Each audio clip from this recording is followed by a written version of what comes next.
Hi, everybody. I'm Dan McDermott. Welcome to the McDermott Report. Alan Furstenberg will be joining us shortly, but he's on an urgent mission. And when he's done with the urgent mission and the urgent mission is asleep, he will be here. So joining me from California is Mr. Mike Elgen. Welcome, Mike. Thank you, Dan. How you doing? I'm doing quite well. And what town in California are you in? I am in the sprawling metropolis of Cotati, California, which has a population of I think about 7,000.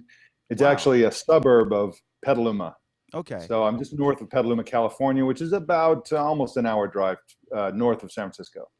Okay, awesome. So, anyway, I just wanted to have you on to see if anything interesting happened to you this week.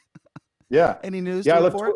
I left TWiT for the last 2 years. I've been the daily anchor and host of Tech News Today. It's a TWiT's daily technology news show, and it's been a grueling 2 years. I mean, as you know, these shows take a lot of work, and with a show like Tech News Today, is a lot of work because it's daily, it's 5 days a week. And in all of that time, I took only 6 days off in 2 years. One was a whole week where I was in the Middle East with my son, and the other one was a single day when I was covering Mobile World Congress, and we had an extra spare Friday, and I actually took that day off. So it's been quite a haul. I'm free of all that now, so I have a lot more time on my hands. And so I know that you and I both have a ton of followers and fans on Google Plus. And I am so thrilled. I mean, I had to really kind of slow down my social media activity and also diversify it across other networks while I was doing Tech News Today, because that's just the culture of TWiT. They want to be everywhere. And now that I'm just a writer again, I'm happy to report that I'm going to be all over Google Plus again, like I was 2 years ago. So Well, just a writer. Writer's yeah. a great thing. I It wanted is, to and ask you. it's a full-time job, and so is running the show. So I basically, for the last 2 years, I've had two full-time jobs. It is a lot, and if you don't have like a production team, like if you, I remember on Jon Stewart's last show on the Comedy Central Network. Obviously, his staff was larger than yours or mine, but Hmm. he did a run through, um, showing everybody behind the scenes, and for Yeah, that little 30-minute, 4 day a week show, I think there was like 150 people, like 30 writers. yeah, Um, it's just incredible the amount of work that goes into every minute of on-air stuff, and then yeah, booking people, and then trying to get the what's the best stories, what's the best, just and doing a lot of reading. So yeah. you, um, Well, the funny thing is that even on a show like that, the basic things all have to be done.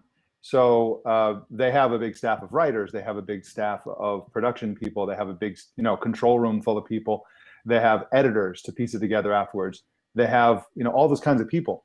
And so with an organization like TWiT, we do all those things too. But in the case of Tech News Today, which again, I repeat, was a daily show, we had a staff of writers, which was me. We had people who booked guests, which was me.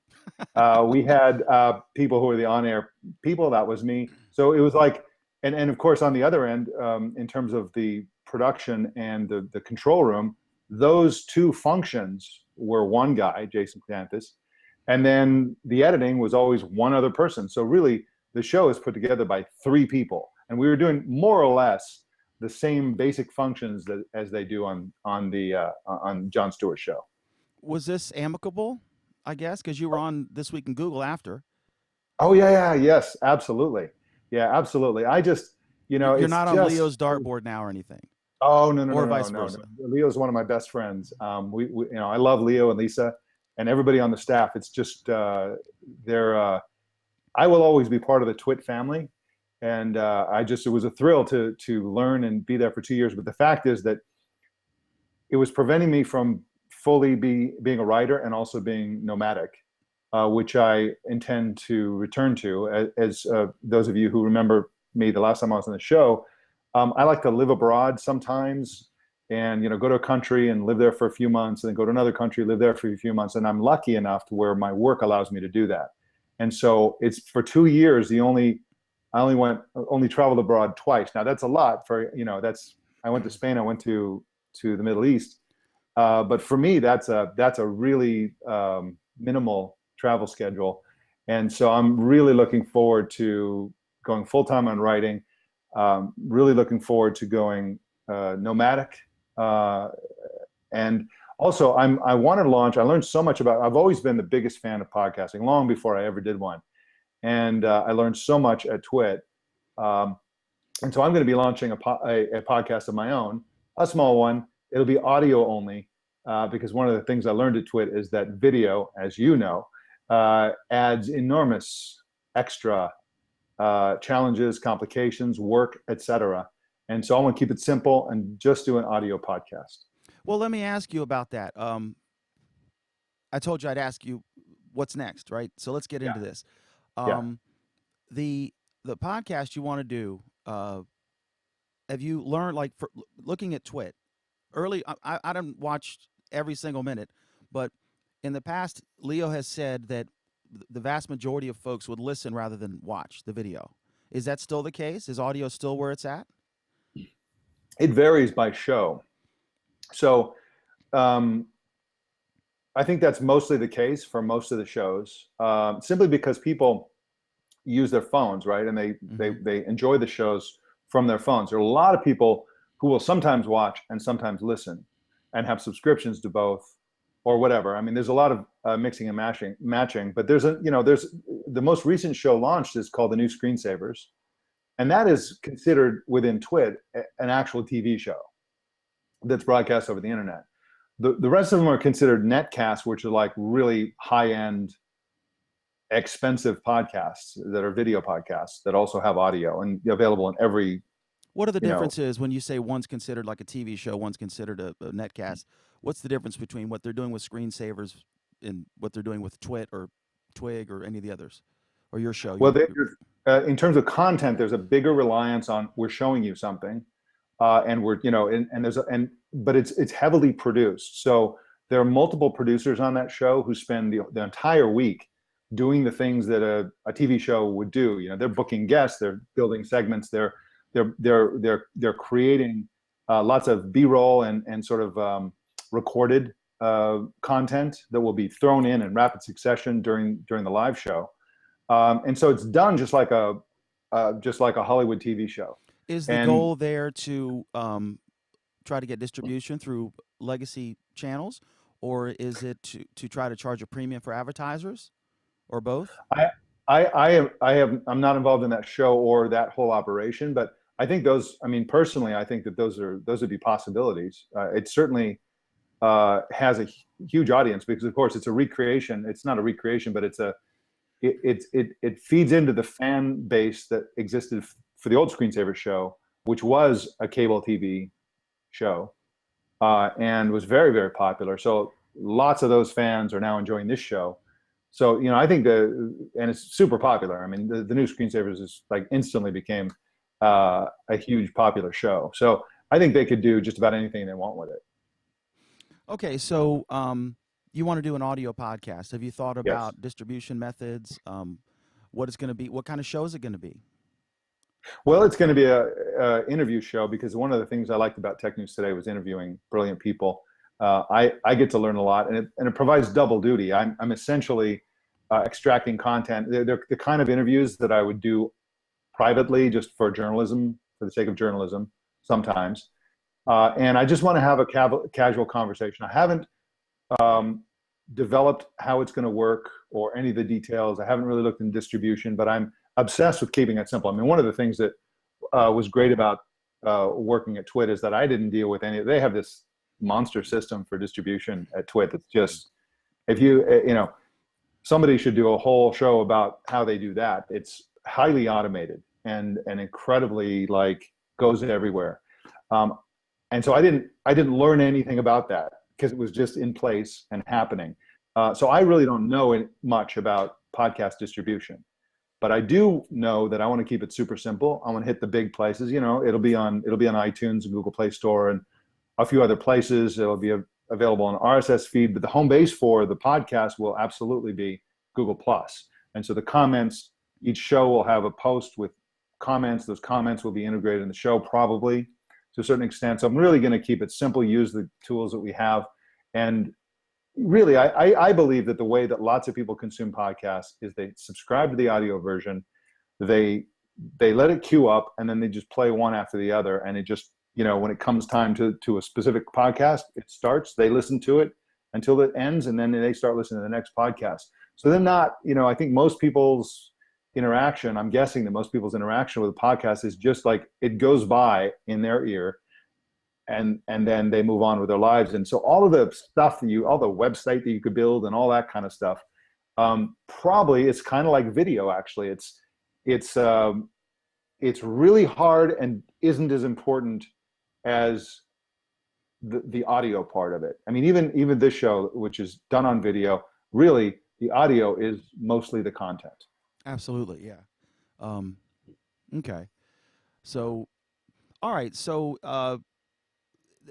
I wanted to ask you about when you first started at TWiT, because I was surprised because you were a writer. We took the opposite. I started in radio in the 80s and then went to print. Right now I publish a newspaper.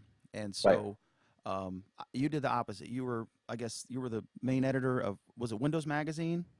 Yeah, I actually started as a newspaper reporter in the 80s, late 80s, and then moved up to managing editor and so on, and then made a switch from newspapers to the magazine that would be turned into Windows Magazine. I did that for a decade. And then I launched and worked for a few other publications. I was a consultant for a while. And then probably around 2004 or so, I started as a full-time editorialist, just, a freelance opinion writer, essentially. How do you contrast writing versus doing a video TV show or whatever you want to call it, netcast? Right. So people focus on the medium, but really for me, the most jarring thing is that kind of doing a tech news show is, to me, the opposite of doing opinion columns. So what I mean by that is columnists write about the fringe stuff, right? They write about the ideas. They write about misconceptions that people have, things that are wrong, and they try to make it right by shedding light and perspective on the things that are wrong in the world. And a tech news podcast is the opposite. You're hitting all the big news. Here's the news. Here's another news. So you're trying to present just simply straightforward what's happening with some analysis. Very, very different. And I couldn't help but throw in some opinion writer kind of thoughts on some of the stories. But most of the stories, I didn't have such thoughts. It was, Google would announce Google Cardboard camera, right? They announced this app. There it is. You should know all about it. Here are the details. Here's where you get it. Here's what it runs on, and then move to the next story. So it's really different in that perspective. In terms of the medium itself, video podcast is a crazy beast. And one of the hardest things that I discovered when I first started doing Tech News Today is the mental overload of doing the show. Now, when somebody watches a show like this, I mean, you're doing the control panel stuff. So I know that there's a lot of mental overload, especially when you first started doing it, and you rolled your own system here. But it looks like just people are chatting. In fact, there's tons of stuff going on behind the scenes. And when people see something like Tech News Today live, they can't believe what they're witnessing, how much is going on behind the scenes. So I'm simultaneously chatting with the guests and the producer, and we're bringing up other stories. We're making decisions on the fly. The so-and-so Skype isn't working. Should we move the order of the stories around?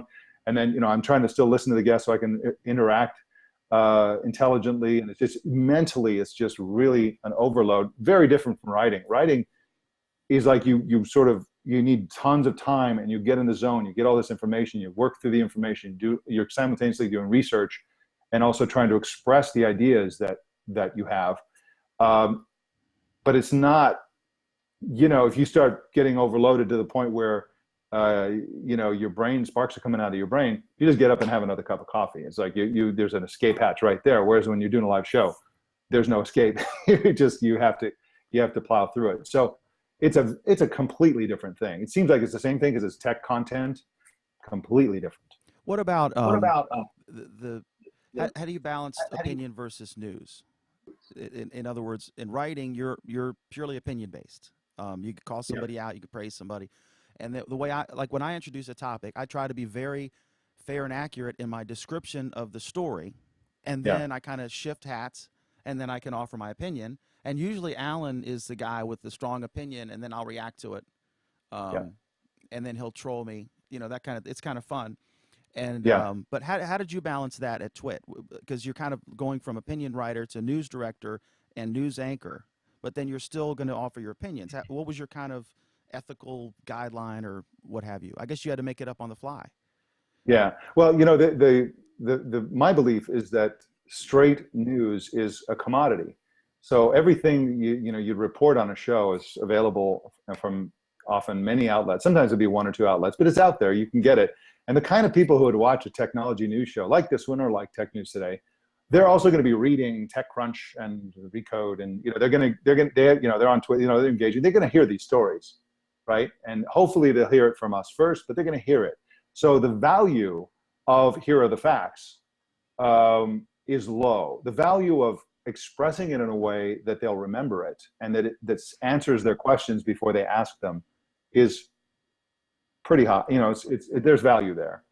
And then how this fits into the larger world and what the conversation about it is going to be and what the prediction about it and some thoughts about, that's valuable because that's hard to come by. I mean, you look at typical thing that happens with the life cycle of a story. What happens is that, let's say, for example, Google announces something. Okay, so every publication has what I call pickup artists. They basically go and they rewrite the story and post it on their own Mashable publication. comes to mind.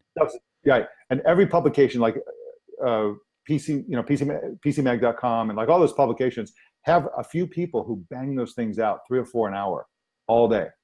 And many a times those people are based in Australia or wherever because they do it in the middle of the night. And then when people wake up in the morning, the story's already posted.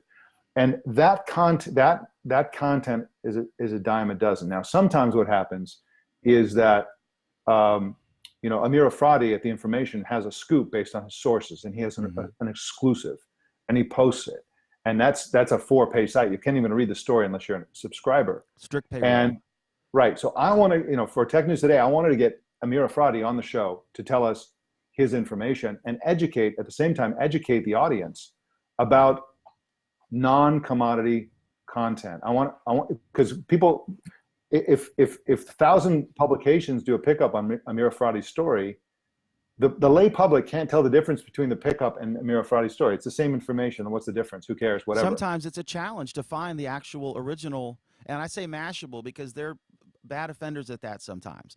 You'll write some exclusive thing, and then it'll be and I got into not an argument, but a chat about this with a friend of mine at the Washington Post. Yeah. So she was critical about not courtesy of or hat tip to, but really it was like an 8th generation post, right? Someone had actually written the story, gathered the content, did the interview, discovered the tip, and then someone else wrote it, and then someone based it on that, and then on and on, And it's a good example is this wonderful video of the orangutan and the magic trick, right? Every single news outlet has posted that video on their site with a little description, an orangutan and a magic trick. And then they're trying, click, click, click, and ads, So it's hard sometimes to find. It's a challenge sometimes because I try to find the root, right? I think you do the same thing. I try to find the original, maybe like Torrent Freak post or something, or those sites that actually come up with original stuff. And it's hard sometimes. You're right. It is, and it's important to educate people about it and remind everybody, this is this person's story. This is the only reason we know this information because that person found it out through a lot of hard work. And so I think that's important to do because we need that. Newspapers are under threat, as you know. It's challenging, and now that classified ads, which used to be the bread and butter of newspapers, is long gone, Craigslist, et cetera. And so it's what's under threat is investigative journalism, where journalists spend a career cultivating sources and working hard and figuring out how to get information from public records or whatever it is. And so, they don't get paid that much more than the pickup artists, really. Then they certainly don't get paid enough. we can at least reward them with credit. Yeah, I've seen the Post came out with a big story about how many government contractors there were in the country. It was like Yeah. 300,000 or something. And it was an enterprise story, meaning that there was a team working, looking at these, FOIAing things and consulting with the lawyers to get documents they didn't want to get out. They had a Yeah. Pulitzer Prize winning writer on this for 3 years for a story that was a two-part, 2-day story. No blog is going to have the resources Right. for that sort of thing. That's So right. this gets to the monetization problem, because here's how it works, and you know this. So let's say that, and Amir is a good example because he does come up with a lot of exclusive stuff and a lot of scoops, and he's behind a strict paywall. Right. So, but you'll see, let's say the newspaper that's in where one of these shootings was or whatever. There's some big story that happens in a little town. There's a little news staff, and they'll spend days on this story writing the best content, and then Drudge Report links to it, and then we all go and we click to the San Antonio Courier, the Weekly Advertiser, whatever it is, and we read that story. We see on Drudge, man accidentally chops arm off with homemade guillotine, and we go to the Albuquerque Gazette. One time we look at that one story, we don't click on anything, and I'm at my eyes glaze over all those ads. I don't see them, and I have an ad blocker because a lot of these sites are so awful with the ads that you can't really maneuver without one. And so then I leave that publication that has the guillotine article, and I never go back. I don't even remember where it was. They've made nothing. They've paid for more traffic from the 50,000 hits you get from a Drudge link. And so I don't know how the little outfits can make any money. I don't know how you monetize journalism in this new paradigm. Of course, that's the million-dollar question everyone's trying to crack. Yeah.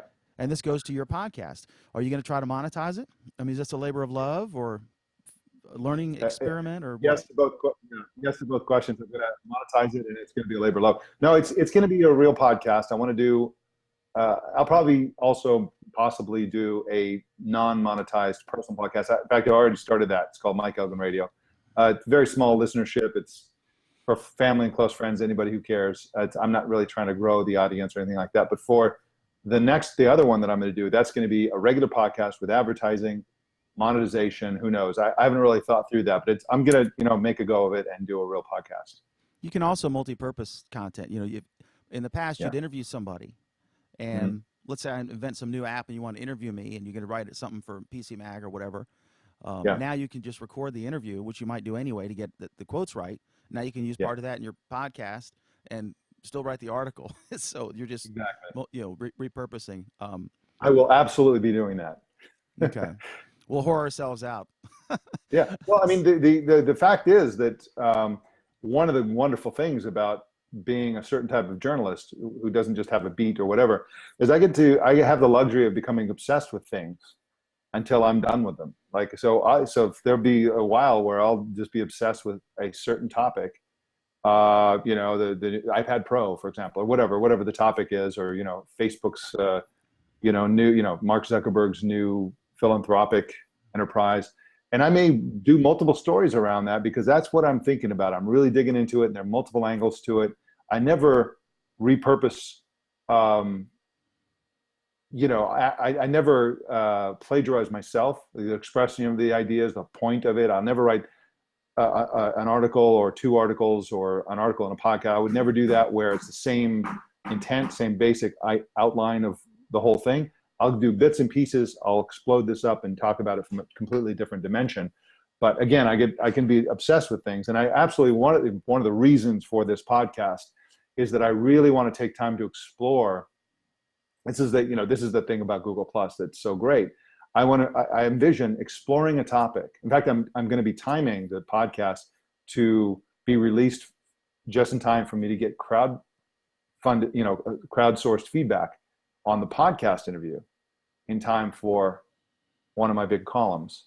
And so I want the interview, I want the public reaction to the interview, and all that just gives me lots of stuff to work with for developing an article, making sure that in the article I answer all the questions. And by the way, for folks who are wondering, I'm going to look at all the comments. I'm checking with Alan's actually messaging me now.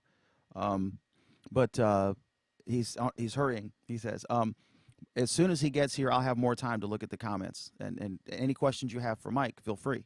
Uh, Yeah. we might pass them along, Yeah. unless they're really bad, but they won't Yeah. be. I have a good audience as you do. So Yeah. you wanted to talk a little bit about the. Go ahead. I was just going to say, and this, you may be about to bring up something like this as well, but talking about the difference between video and audio, the difference between podcasting and writing, I find it very, very different. One of the things that I'm fascinated by, and I just actually wrote a column for Computer World, it's going to appear Monday, kind of on this topic. It's really about the addictive nature of social networks, and I talked about the specific addictive nature of YouTube and why so many young people are becoming incredibly addicted to it. And there are multiple reasons. My opinion is that YouTube is a cocktail of highly addictive features, combines multiple ones. And so for young people who kind of grew up on that as their primary medium, not television or whatever, it's super addictive. And one of the attributes that makes it addictive is what we're doing right now. Right now, I'm looking right into the camera. I'm talking to you. So most of the most popular videos, the PewDiePies and all those kinds of videos, in some cases they're playing video games and they're talking, but in other cases, it's a talking head. It's not even an interview like what you're doing now. It's one person in a bedroom or something like that, talking to the person. And what that does is human nature. Humans are hardwired to have conversations with other humans. And so when you watch a video like that, it's a video, you're just an audience member, but but in the back of your mind, part of your brain thinks, I'm talking to a real person. This person is my friend. They're talking to me and smiling and laughing, and we're joking and we're having a good time together, the two of us. That's why video is so powerful. That's why, and there are good things about that and bad things about it. One that I discovered that was so surprising when I started doing Tech News Today, I've been writing columns forever, is that the connection you make with people is far stronger for that reason. And so sometimes that leads people to become super fans, and they really feel like you're part of their family or something. They really have a close connection to you that they wouldn't get through other media. Sometimes they turn into trolls, and they feel like they're really in your life, but it's a negative thing, and they want to get you personally. It's all very personal. And so that's one of the reasons why I don't want to do video, not to avoid trolls. I'm really good at ignoring trolls. If you're a troll and watching the show, go for it, troll away. But I don't pay attention to it. I block them on Google Plus and Twitter and Facebook and elsewhere. And I never think about it too much. But I want to focus on content. I want to do journalism. I don't want to focus on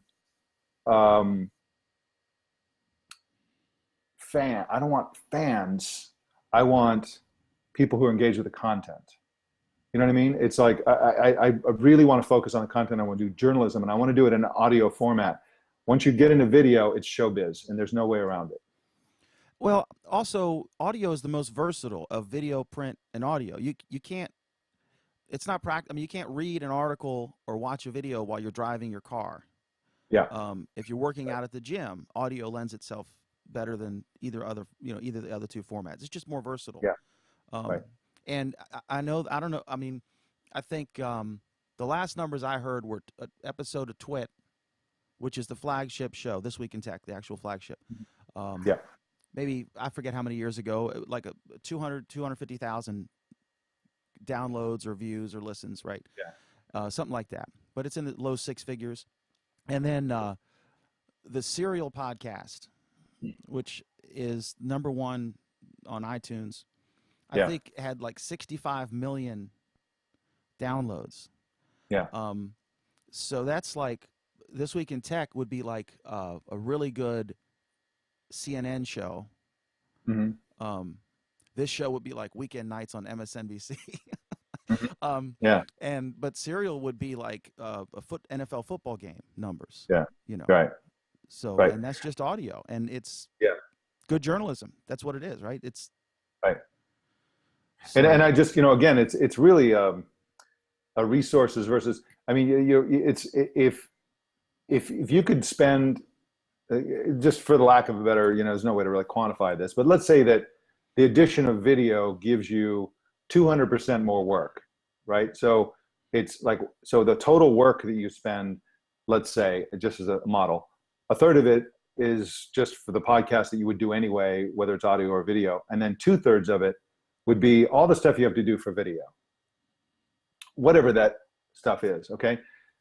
If you got 200% more benefit, it would be a no-brainer. You'd want to do it, but you don't get 200% more audience. You don't get 200% more money. Well, you might. I don't know. I don't know that much about it, actually. But in general, it seems like you spend 200% more effort, time, money, everything, and you get 10% more benefit or 15% more benefit. That's just how it seems to me. I could be wrong about that, but it just feels that way to me. You can do a lot with audio. And I'm, like I said, I started out in radio, in broadcast radio in the 80s in Lynchburg. And there's a lot you can do. I was in the old days when it was all cassettes and looks like 8-track tapes, but they're carts. And to make a commercial with various sound effects and music, you had to line up all the carts, and it was all like live to tape. There was no nonlinear editor like now. So I learned a lot of skills, but I agree with you. It's interesting. I like the video because this started out, it was before Google Plus, and then we both experimented with Hangouts. Now I do a YouTube Live thing. Mine's a lot closer to what TWiT does than a Hangout, but I use a Hangout to bring you in the way that Leo, I guess, uses TWiT or Skype. Yeah. So I've got several computers, and it's complicated, but not anymore because I've got it down. Yeah. But for anyone starting a thing like this, it is complicated. But just know that your 50th show is going to be a hell of a lot better than your first few, and your 300th will be better than your 50th. Now, where do you distribute? Are you obviously you're on YouTube? Where else? Okay, pretty much YouTube, and occasionally I'll experiment with. I've done Meerkat. Basically just setting it up on the aimed at the Hangout or at this video switcher. Right. So that's really Periscope. smart. So you're not trying to have universal distribution for the video, because that would be. I mean, think of what would be involved there. And YouTube is my distribution channel, and they're a lot better at getting on the Roku than I am. That's one disadvantage Leo has. The advantage is he has control, but and nobody can do like a copyright strike against him that's unwarranted. As is how I think This Week in Google has had a YouTube copyright strike several times, and then of course it was removed, but it's just a hassle. And so, but he has that stuff is automated, so sometimes they get confused about what's wrong. They've gotten better, I think. Their technology has gotten better in that regard, but it's but I mean, it's like one of the things that's great about TWiT, about how they do things now, is they have people create apps. So when the Apple TV came out, there were I think there were 3 TWiT apps within a couple of days, and there were only when there were only 50 Apple TV apps, 3 of them were TWiT apps. And so that was really, that's because he had just redesigned his website to make it app friendly and all this kind of stuff. So it made it really fast development. But that's, but again, you watch a TWiT show and you just, the amount of technology that's behind what they do is astounding, absolutely astounding. He'd been doing it for a long time, been very successful, and he's built it up to what it is today. But it's, I know the engineers that make all that stuff happen. They're brilliant people, and they're doing some amazing things. It's really amazing. Is he moving it? I'm sorry? Are they moving? I think the plan is to move. Yeah. What my understanding nightmare. Oh my is God. that there's Leo has always said that you want to move every few years. I think they've been there 5, I think, about 5. 4 or 5 years. I don't know how long they've been there, but it's been a few years. They're on a 5-year lease, I think. Yeah. So the whole building has been purchased by a restaurant chain, and they're going to build a brewery. And meanwhile, we used to have the greatest neighbors in the world, which is TWiT used to have the greatest neighbors in the world, which is that they kind of, I guess they subleased or something. I don't know the financial details, but they shared the space with a company called Pixel Core, which is run by Alex Lindsay, the legendary Star Wars visual effects guy, Mm-hmm. who's just an amazing guy. But they outgrew that space and moved, and so now all along that was a shared space. So the lease was being paid by two companies, and now TWiT is paying all of it. And so it doesn't make sense to be there anymore. It's also they're paying like they're in a sweet downtown Petaluma, coveted downtown Petaluma area for no reason. I mean, even Tech TV was in a disreputable district of San Francisco. You don't put a podcast network in a place where there's all kinds of retail restaurants and shops that's a coveted downtown. You put it off somewhere else. Cheap. Because it's just the financing doesn't make sense. I'm surprised that they were ever there, in fact. Yeah, the only thing he needs is good internet. It could be anywhere. Right, It could be an industrial park, whatever. I just think about all the... In the case of the TWiT Brick House, one little thing that some people might not know is he actually got them to lay the fiber for that in order to do it there. So it wasn't even existing fiber when they were going to move in. Interesting. Yeah. I always thought it was cozier in the first place, and then a little too grandiose in the second place. Maybe that's me. I don't know. But yeah, it was a high dollar decision to be in that space, and it's really I think they could do much better because you basically, it's a business. You have a budget. If you have a certain budget, you want the most space you can possibly have for that budget, right? You don't want, we want to be in this small space but have like restaurants and coffee shops and stuff all around us. It's like that's not good, so. And I don't know how. So I'm sure they'll move to a really good place somewhere. But I don't know if you want to talk any more about your podcast plans, but one thing that I learned or really learned from is Leo's incredible wiki that he has. I don't know how up to date it is now, but when he was in the original location, I mean, I studied that thing like nobody's business. They would even have like, I think what they call it, the Skyposaurus, the 4-monitor computer where they could bring or 4 computers.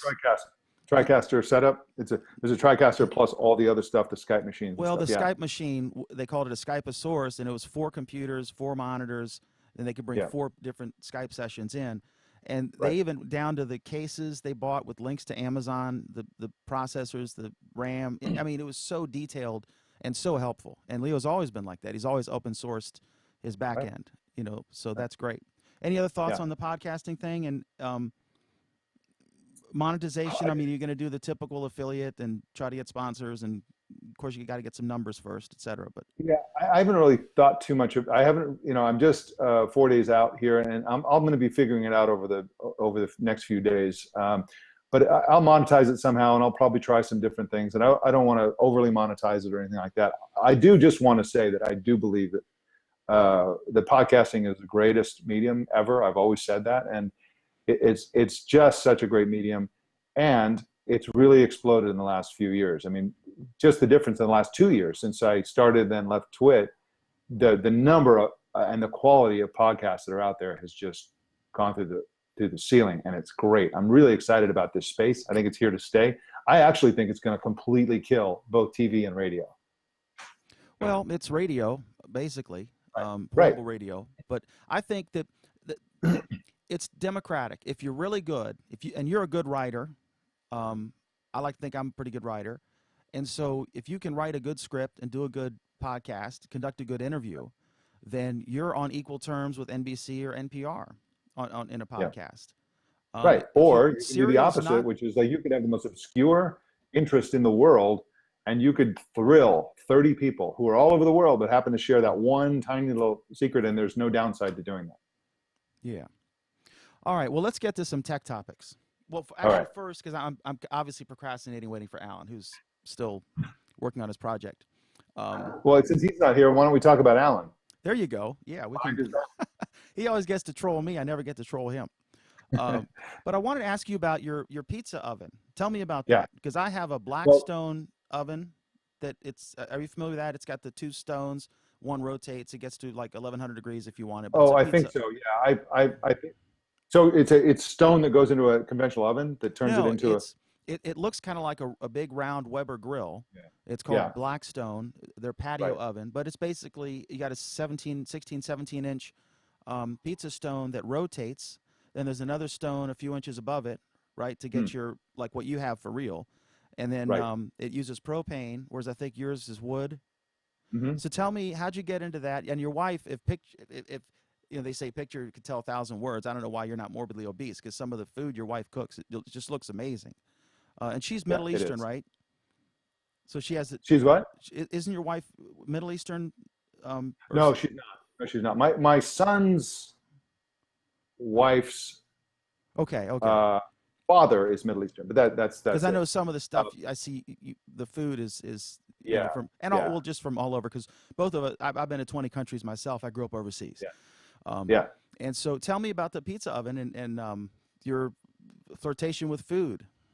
Okay, so we no longer live in a house that has a pizza oven. So what we actually bought that house because it had a pizza oven, and also because it was a great place to hold my son's wedding. So we lived there for 1 year or so, I think, and that was great. That place had two pizza ovens. Now I live on a farm that also has a pizza oven, which I haven't used yet, but it's here, and they're all wood fired. This one was actually made here on the farm, and pizza ovens are great. But what I do want people to understand about making pizza is that the oven is actually not the most important thing. It's great to have a pizza oven. Don't get me wrong; they're fantastic. If you want the perfect pizza, you got to have a pizza oven. But if you want almost perfect pizza, you can do it in any oven, an electric oven, gas oven.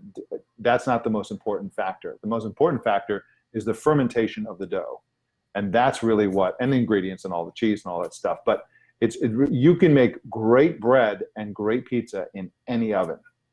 Do you do a starter, a sponge, or do you just do it like a cold ferment for a few days? I'm obsessed with fermentation. I ferment everything in sight, and so I do my own starters. So, and it's easy to do. Basically, you just get flour and you make a paste out of it. So it's more or less the consistency of toothpaste. And I use all kinds of different flours depending on what kind of bread I'm going to make. And you leave it there for 2 days, and then you come back and you get rid of half of it and you replace the half that you got rid of with more flour and water, and you leave it for a day, and you do that for a week, week and a half, 2 weeks, whatever it takes until it's bubbly and like turns into a starter. And then you double it and then double it and then throw it in the fridge, and it lives in the fridge. And whenever you want to make bread, you pull out some of it, you do a new flour water mixture, you every 8 hours you feed it, they call it, when you have flour and water. And this is an alternative to yeast, and the effect that natural fermentation has on dough is the thing that gives bread and pizza dough its magical consistency, flavor, everything. And so I really, for anybody who's serious about bread or pizza, I would really recommend natural fermentation rather than yeast. Have you written columns on this at all, or it's kind of Um, techy? I haven't, but I'd like to. I've written blog posts on it, and it's my wife writes about all this stuff a lot because she's really the food expert. I mean, I do a lot of the fermentation, but she's better at it than I am and knows more about it than I do. So if you're interested in this this and many other related topics about how to make really, really good, really, really healthy food, then my wife's Google Plus profile is the thing to And follow. her first name Not so again? much mine. Her first name again? Her name is Amira. That's what you thought she was Middle Eastern. Her name is Middle Eastern. Amira is a Middle Eastern name, but she's not Middle Eastern. Okay. Amira Elgen. Okay, So cool. you, So I'll stalk her for some recipes yeah, online. everybody should. Yeah, absolutely. I do more of a New York style. Yeah. So I'll do like about a 24 to 48 hour cold ferment, Yeah. cold rise, and then yeah, I agree It with makes you. a big difference actually, and that is a big New York thing. People wonder why. I'm going to tell you why New York bagels are best in the world. It's because they do exactly what you do. If you go to a California bagel place, what they do is they get up in the morning and they go there and they get the flour and water and the dough, and they add the yeast and they make the bagels. What they do in New York is they use less yeast. They leave the bagels out all night, so they get a little bit of fermentation. That's why they're stretchy. That's why the texture's better. That's why, and same thing with your pizza dough. That even yeast can ferment dough to a certain extent, makes it vastly better than just a quick yeast, throw it in the oven type of approach. Yeah, I agree with you. The whole like put it one packet of yeast and all-purpose flour that it will it's technically a pizza in the end, but it's not the Yeah, same. yeah, um, uh, all right, so let's get to some Google Plus stuff. I was hoping to wait for Alan, but we got to. It's getting crazy now. Okay, yeah. so and again, any comments or questions, I'll get to them as soon as Alan comes. So right now, I got too much going on. This is definitely a one-man band technically right now. Okay, the new Google Plus, Yeah. the web version. Danny, we linked to it. Danny Sullivan, Danny who's been on the Sullivan. Yeah. show, great guy, another great writer. Hmm. He is not a fan, I think that's fair to say, of the new Yeah. UI, to the point where he said he's probably going to be posting less. Right. And I think there's several reasons. Uh, one thing that I noticed that I don't like is it seems that everything I didn't like about the compromises when using the mobile app, they've now brought to the desktop. Hmm. And I just want, and you kind of, you really like it. But you and I are Yeah. both Google Plus fanboys, and we want it to be Right. great. And we met on Google Plus. We met because of Right. Google Plus. So Right. what are your thoughts on this? On the new Okay. UI, the desktop preview is what I guess the official name is. Right. As I understand it, what they did was initially the desktop version of Google Plus was one thing, and the mobile version was completely different. And they obviously hooked into the same data and the back end and all that kind of stuff. But what they did now with the relaunch is now they're all the same thing, and they've unified the actual not just the foundation and the building and the furniture, but it's very unified across mobile and desktop. And so my perspective is this: Google launched Google Plus in order to be the everything social network. It was literally they wanted to put everything into it or connect everything to it, so that you would view Google services through this social context. And the original plan with Google and social was that they're going to leave everything where it was and build social into it.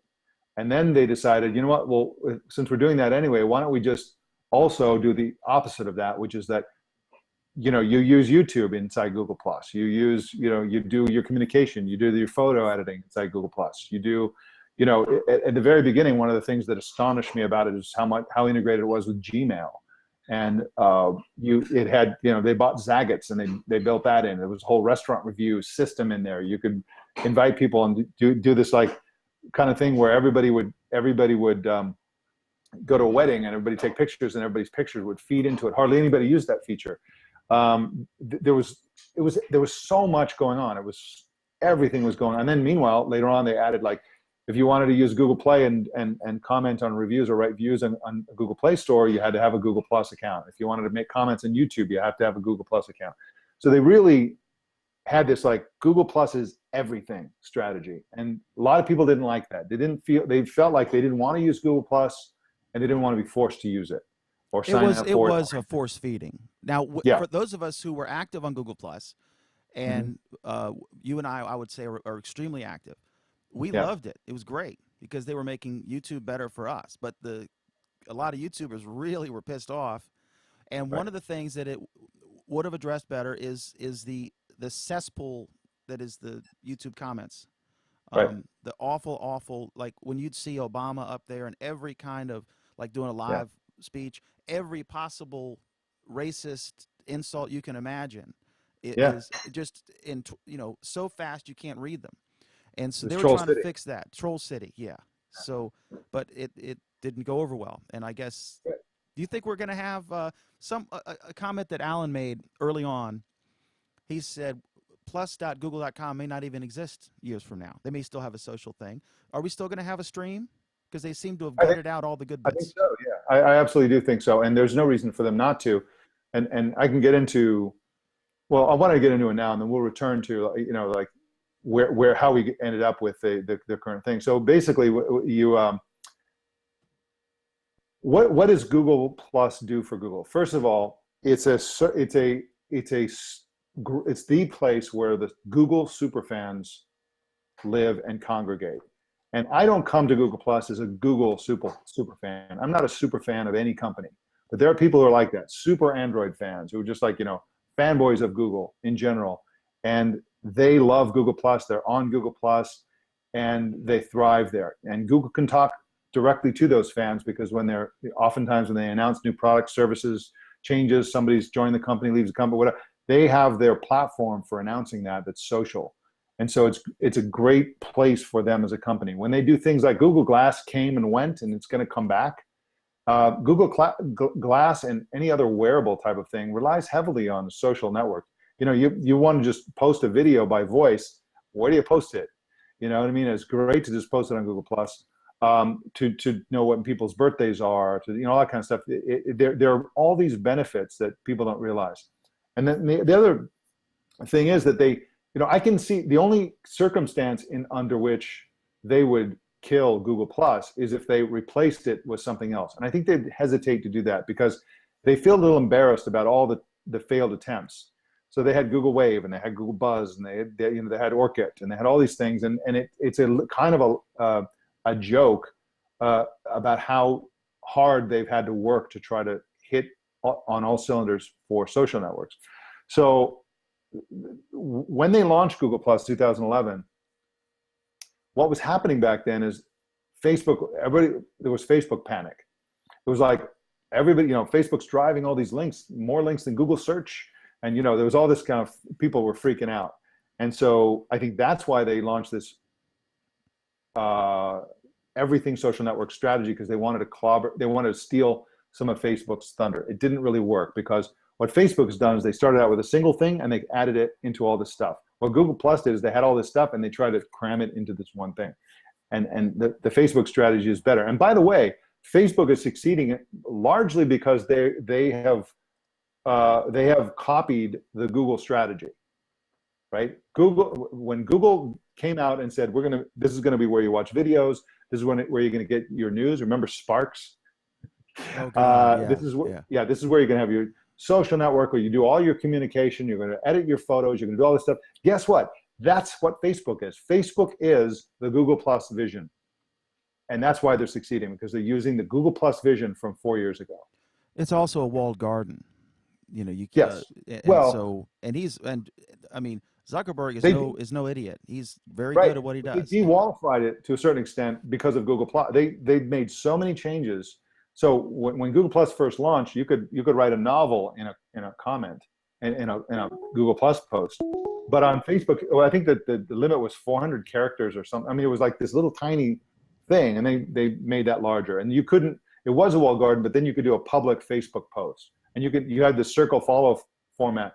In the old days, you couldn't follow someone unless they followed you back. Remember that? Mm-hmm. And so Google Plus came out and said, well, you can follow someone even if they don't follow you back. And then Facebook scrambled and changed it to that model. So they really haven't had their own strategy. They've followed the Google strategy, which didn't work for Google, but does work for Facebook. What did Facebook do? And then Alan's here, and then I'll throw it to him. What did Facebook do that caused everybody to go on it? MySpace existed before that. There was Orkut, right. There was Friendster, and then Google Plus after, and a myriad of other ones. Those just come to mind quickly. But everybody has a Facebook account. And even when you hear people say, oh, the kids are all on Twitter or Instagram now, they're also still all on Facebook. And so what was it about Facebook? What did Zuckerberg do better than Tom Anderson could do? He was blindly lucky. Now, mostly, at any given point in the past, well, how far back you want to go, there is a top social site. At some point it was CompuServe or something. At some point it was whatever. It was for a long time it was MySpace, and then it was this, that, and the other thing. At the moment when the popular culture actually embraced social network, when mothers and grandmothers, instead of just their college student kids, decided to get on social network and use it, that by chance coincided with Facebook's leadership in social networking. So that's where everybody was going to go to whatever the number one social network was. And when that cultural thing happened, separate from what these services are, Facebook was the number one social network. And so now Facebook is the phone system, right? Why do you have a phone? Because everybody's got a phone. If I have a business, I have to have a phone. You got to have a phone because everybody's connected to the phone network. It's called network effect. The more valuable, the more people that are on a network, the more valuable that network is because there are more people. And so Facebook is the ultimate network effect. Most people on Facebook, the vast majority, more than 90%, more than 95%, either can't stand it or they could care less about it. That's where the people are. It's just like the phone system. Okay. Alan, welcome. Alan in New York. We're discussing the Danny Sullivan versus Mike Elgen. And Danny's not here to defend his post, Yes. but he's a great writer. And I'd feel comfortable talking to Danny about Mike's post because both of them expressed themselves well with pen in hand or keyboard under fingers. Anything you want to add on that, Alan, or ask Mike? I just want, to start with, I want to say, Mike, it is great to see you. Great to see you Great too. to have you on. Yeah, thank you. You know, I think Mike and I first started talking at I/O 2012, and we had a great conversation then. And you were talking about some of the things that you were really looking forward to doing then. Yeah. And I think actually my first question would be something along the lines of, what are you looking forward to doing now? What's next for you? Well, I'm looking forward to spending a lot more time on Google Plus, a lot more time writing, a lot more time. I want to work on some books. We talked a little while ago about I'm going to be launching a podcast, and I'm going to be traveling a lot. So that's pretty much mostly what I'm really looking forward to doing. Just a lot more of what I have been doing, and to do it better. So I'm really thrilled. I mean, like I was telling Dan that working at TWiT was a full-time job and writing is a full-time job. So I had 2 full-time jobs. And now I'm back to 1 full-time job and I can do that job, a lot more of it basically. So I'm thrilled about that. I'll just chime in real quick. I'm trying to catch up on some comments here. Dennis LaBelle, he says, Mike Elgen is such a wonderful person. We may not share a common interest for tech topics. However, when it comes to nomadic life, traveling, +1. Merci. Okay. Nice. My last question, really you brought up Facebook as sort of the perfect storm of luck and timing plus skill, because Zuckerberg's no joke, and also I think the skill has come more recently. I think Facebook has gotten really skillful in the last year or two. I think they if you look at their failed product, they have failed more than any other company ever on different things. They also got a lot of buzz early because they started out just in Mike, universities. no, hang on. I want to take you up on that one. Mike, do you think they've failed more than Google has failed at its various attempts at other spin-off products? Well, no, I think they've failed a lot more with features. They've done so. Remember all these huge announcements they've had at F1, and they said, "Oh, now we're going to have this new way to share," and where is it? I think they've failed to do some basic things like search. You still can't really find anything. Still can't. I mean, one of the things I commented a few years back was that Google understood social better than Facebook because it had a social search, and Facebook search, you sort of can search for subjects now, but you still can't really.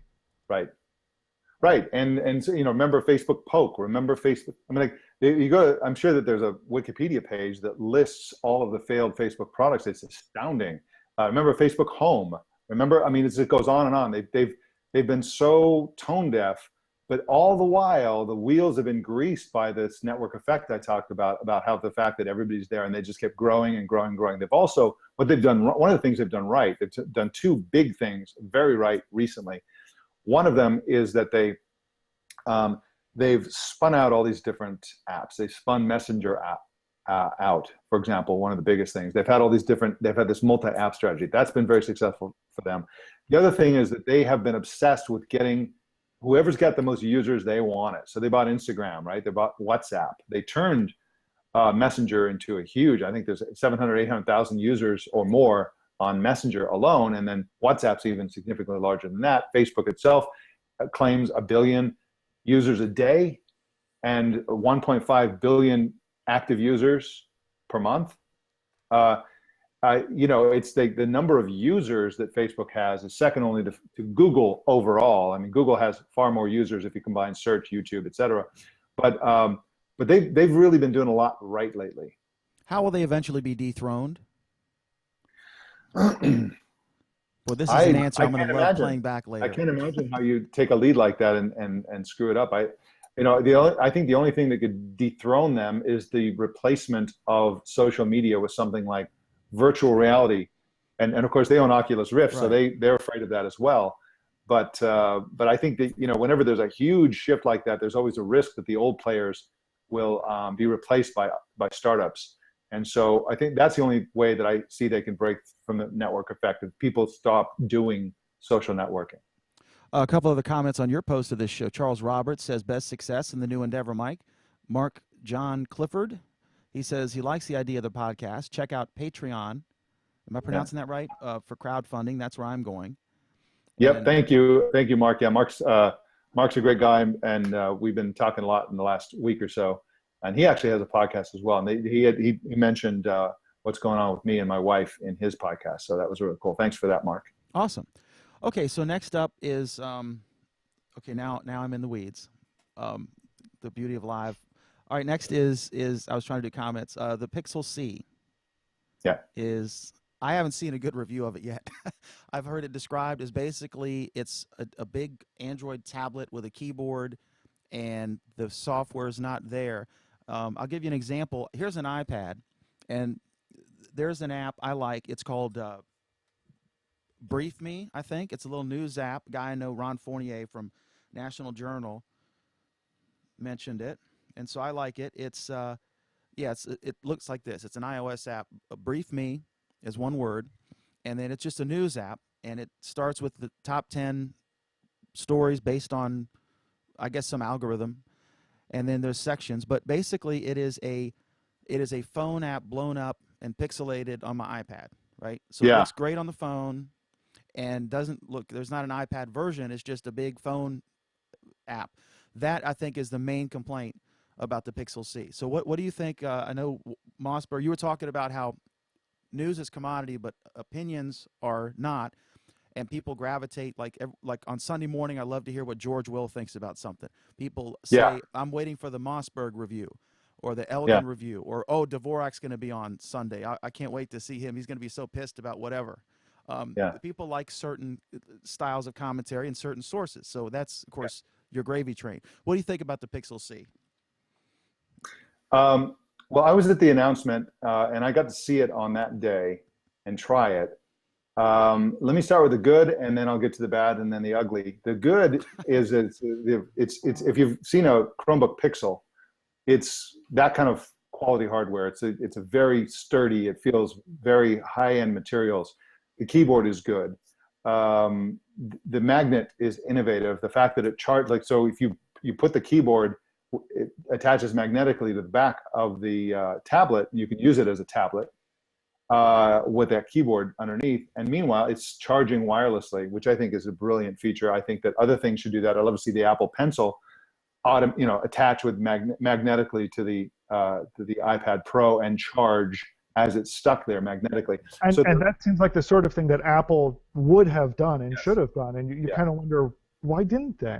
Apple's lost it. I really think that the post Steve Jobs Apple they're slouching toward becoming a conventional company with lower standards than the old Apple used to be. And this whole idea of shoving the Apple Pencil into the bottom so that it looks like a picket sign to charge it is ridiculous. Yes, there's another way to do it, but that's the default way to charge the pencil.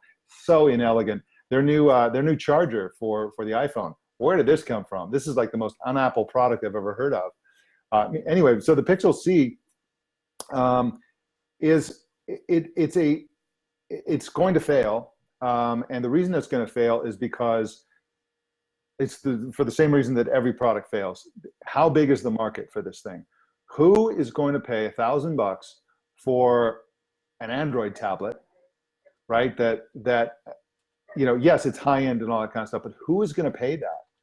It's got some imperfections, which I think Google can, next version or two can fix. But I really believe, and this is the ugly part of it, I really believe what's happening here is that Google may have a problem internally with politics. I'm concerned about the ascendance of Sundar Pichai. He started out as the Chrome person, took over Android from Andy Rubin. They gave him more and more stuff, and then when Google announced Alphabet and said, okay, now Google is now a company under the Alphabet umbrella, They gave him all kinds of stuff. They gave him YouTube for some reason.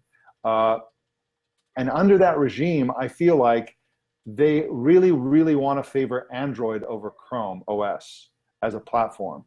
And so I think the Pixel C should have been, and possibly was originally meant to be, a Chromebook Pixel device, not Android. But I think that the politics, the primacy of Android as a platform convinced them somehow, or to bring Android into the Pixel, or into the Pixel universe or whatever. And I just think it's a big mistake. I would love to see that device running Chrome, as a Chromebook. Why didn't they call it Pixel A? No idea. So they come out with a Pixel No C that had Chrome. Yeah, no idea. But I mean, in a market where you can get a good Android tablet for $300, I don't know how they're going to sell them for $1,000. That's all, mainly. I think your analysis of Sundar's rise is right on target, and I see this a lot from the developer side. I see this in things like you attend they announce a Chrome Developer Summit months and months ahead of time, and we're going to have an Android Developer Summit too, just kind of coming out of thin air and announced for and scheduled for a horrible week. For people to attend, and you're kind of like, who came up with this idea, and why are you doing this? And isn't that what Google I/O has turned into? Is Android Fest? So certainly I see that from my perspective. So it's really interesting to see from your perspective. You're seeing the same sort of thing. Yeah, absolutely. And I think I don't. I mean, sounds ridiculous to say, but I don't think Google in general. I'm sure the Chrome team does, but Google in general doesn't appreciate the potential of Chromebooks and Chrome OS. If you look at schools, an amazing thing has happened in the schools market. The Chrome OS market share has gone from 1% 4 years ago to over 50% today. They are now the #1 platform. I mean, I know it was like 4 months ago where everybody saying, "Oh, pretty soon they're going to be the #1 platform." Now they are. It's like they're a rocket ship. And the value of that is you're training a generation of kids to do cloud computing, right? Instead of app computing. Kids now grow up using phones, and that's their whole. Everything's an app, right? And they're very familiar and comfortable with that model. They understand it. Chrome OS is training kids to be like, okay, well, there's a different model. Everything can be in a browser instead of an app. And that is a super powerful instinct to inculcate in the future of the youth for Google, because they're a cloud company. They live and die by getting people to use the internet, not apps, the internet. I mean, that's the home run. So I really think I would really love to see them put a lot more emphasis in Chrome OS. It's really odd to see these two sides of the company, both of whom are directly under Sundar. And he's had time with both of them now. How they are almost competing against each other. I mean, you look at, I find it amazing, for example, that at the Chrome Dev Summit, they're talking about the power of instant delivery and going directly from it showing up as a notification to clicking it to it's there and running. Mm-hmm. And the very next day, Android announces, hey, we've got this, we're rolling out this remote control, this remote download feature so that you don't need to go to the Play Store and you can click and run your apps. And I'm like, wait a minute, why, two completely different approaches. Yeah. Trying to tackle the same problem, and they're just tossing a lot of resources at both of them. And Google is so bad at being clear. And having a clear message. This is something Apple has traditionally been very good at. Google has been very bad at. So it's like people don't know what's going on with so many of their products. They leave all these loose ends dangling out there. For example, Google Voice. Is that integrated in the Hangouts? Are they going to kill it, or are they going to? What is going? Like there's so many different products where there's like 2 or 3 versions of something, and you're not really clear where the direction is, and you have like all this integration between Chrome and Android, which is like, what am I supposed to do? Is it, in your case as a developer, in my case as a user, or a person who's supposed to give people advice? I don't know where they're going or what's going on in a lot of cases. You know, I want your take on this one, Mike. Back in '95, I observed that Microsoft clearly had a problem because it felt the only people it was competing against were itself. Yeah. So at that time, I don't know how many people still remember back in '95, Microsoft had two different versions of Windows that were competing against each other. They had two different mail products that were competing against each other. They had two different office suites, sort of, that were competing against each other. And people really started going, hey, wait a minute, why are they the only game in town? Why are they competing against themselves? And I think Google has really hit that point themselves. Yeah. In fact, and there are a lot of ways that I feel like Google is taking a lot of cues from Microsoft's playbook, and I don't necessarily think that's wise for them. Right. Well, you know, the Google, one of their strengths is that they're a try everything kind of company and see what succeeds, rather than a visionary company. I'm like, you know, again, the ultimate comparison is Apple, which is a visionary company. And I don't mean that as praise, but just it's an approach. They spend enormous amounts of time thinking about exactly where things should go and how things should work and what things should look like. And they work on it, work on it, work on it, work out, and then they ship and say, this is the thing. This is the one thing. And they're super good at that. And Google is like, well, we got all these different smart people working in separate divisions, independently figuring out all this stuff, and they'll throw it out there and throw it out there and throw it out there. And in fact, I think Microsoft is becoming that kind of company now too.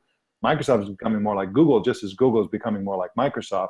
But inevitably, when there's a lot of money at stake and careers at stake and all this kind of stuff, yes, they're going to get into this siloed, like, you know, going at each other kind of mentality. And I think that's, I'm fairly convinced that that's why Sundar Pichai left. That's why Google Plus changed the way it did. It was all political. I think there was a massive battle for several years between Sundar Pichai and Vic Gundotra, and Vic Gundotra lost the battle and left the company, and now they're dismantling it because that radical integration strategy was almost certainly driven by Vic Gundotra. I think that's very clear. And again, looking at it from the developer perspective, you know, you saw in I/O 2012, that was still Vic's show. He created I/O.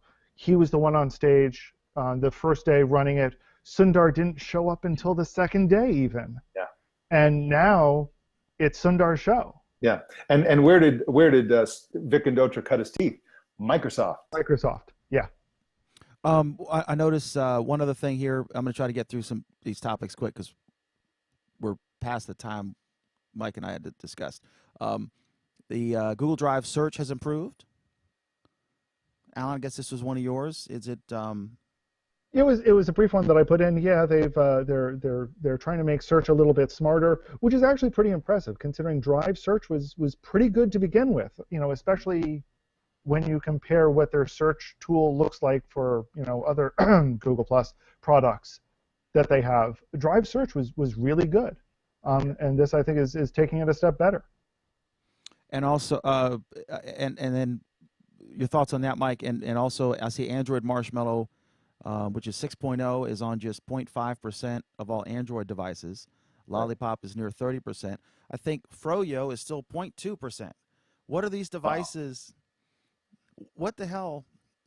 Who are these people? Well, that's problematic. So starting with the Google Drive search, I think that's great. I'd love to see them improve the search back to how it was on Google Plus as well.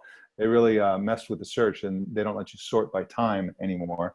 So I'd love to see much better search. That was one of the strongest things. And I even said on Twig the other day, you know, Twitter's search is now better than Google Plus's search. It's a travesty. and so Google needs to fix the search in Google Plus, just like they did Drive. The search is great, and that's a strength of Google's. And I'd love to see this kind of search power being applied to everything that they do, because I think it's really great. But and what was the other topic? Marshmallow is on. Yeah, it's a huge problem for Google. In fact, there was a big study that came out a few months ago that talked about the fact that the majority of Android devices are considered insecure, and the only reason for that, the main reason for that actually, is that the patches are, you know, the updates that patch vulnerabilities that are newly discovered are in the control of the OEMs, the companies that make the handsets, and they all vary about their schedules, how they do it, when they do it, all that kind of stuff. And so that's really the largest determining factor about the security of a phone. And so Google's really bad at that. The very best phones in terms of security, other than like the black phones and those kinds of phones, but like the standard mainstream phones are Nexus phones, because Google has that like schedule. They're early and often with their updates, and they patch new vulnerabilities. And then there are some companies that just never get around to it, or they do the wrong thing, or they patch, they overwrite stuff that they shouldn't be overwriting, and it's chaos, and it's a problem. And I'd love to see Google, at least for the Google version of Android, as opposed to the Wild West Chinese open source, whatever versions, to remove control of that from the OEMs and take control, and just basically say, if it's an Android device, if you're playing ball with us and you have an official version and all that stuff, then it gets updated when we update it, not when you update it. Isn't that what the Nexus plan was? And that hasn't taken off really. But let's talk about, in my mind, one of the big things that this 0.5% of Marshmallow points out is exactly how many devices are out, how many Nexus devices are out there. Right. And the answer is 0.5% of the market. Yeah. Because right now, the only people that have Marshmallow are Nexus devices. Right. So that reminds all of the Android fanboys out there who rushed out to get a Nexus whatever on day one, you are the 0.5%. Right. And they don't feel like this tiny minority, because in fact the global market for Android phones looks very different in different markets. You go to India and it's like the opposite of the US, where people are using Google's even lowering their standards on Android One, which is a lower standard version designed to get very low cost phones in the hands of people who would essentially be otherwise buying feature phones, but instead they're buying very low cost smartphones. And now Google's relaxing those standards. So they're very underpowered devices for running Android, and that's the nature of that market. And so it's a wild world out there in terms of all of this stuff. And it's the old benefit versus cost of being open and allowing the OEMs to have so much control and power. But if we look at the adoption rate of the current version of iOS, in a few weeks it's already a majority. Like that's the downsides to a closed system like Apple's, but that's the upside. Yeah, you can just upgrade everything. But you talk about the OEMs losing control, and I think we've seen that Apple has learned their lesson when it comes to all of the following products. Because Android Wear is controlled by Google. Right. Android Auto is controlled by Google. Android TV is controlled by Google. We've heard rumors. The indication is going to be that Brillo and Weave are controlled by Google. Yeah. So they lost control of Android itself. Yeah. But I think they're trying to regain. They're trying to rein that in for everything else now. Right.